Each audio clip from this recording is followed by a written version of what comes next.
I miss him. There's no words that can explain how much I miss him. His name was Daniel. He was a good kid with dreams and aspirations of going to Harvard. But that changed when Daniel was just 17. And it kind of got to the point where I really didn't even recognize him. He wouldn't go to school.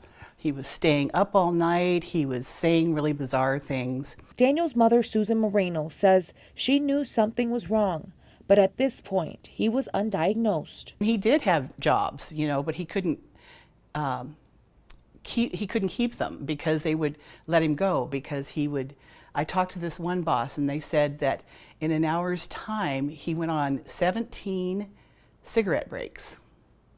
So he was starting to just not stay with reality, basically. After more than a year of struggling with changed behavior, Daniel was arrested for domestic violence. As horrible as that was kind of the beginning of finding out that he had schizophrenia, because it was through that process. Daniel got his diagnosis through the court system. His mother and probation officer worked together to get him the help he needed, and they found a word for what he was experiencing: schizophrenia.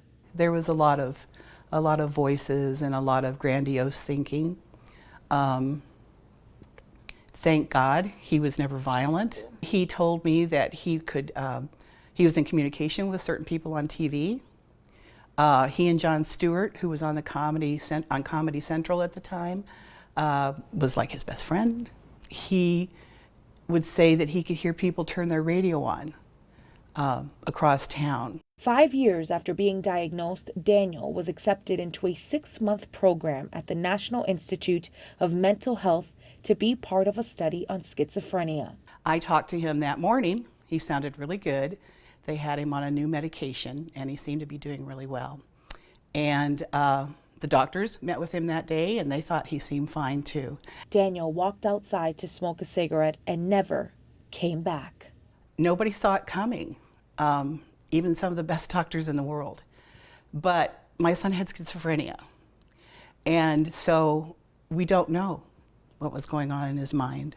If you happen to know someone that's feeling like that, I think it's really important that you talk to them and don't be afraid to ask them if they're thinking about suicide, because asking them doesn't give them the idea.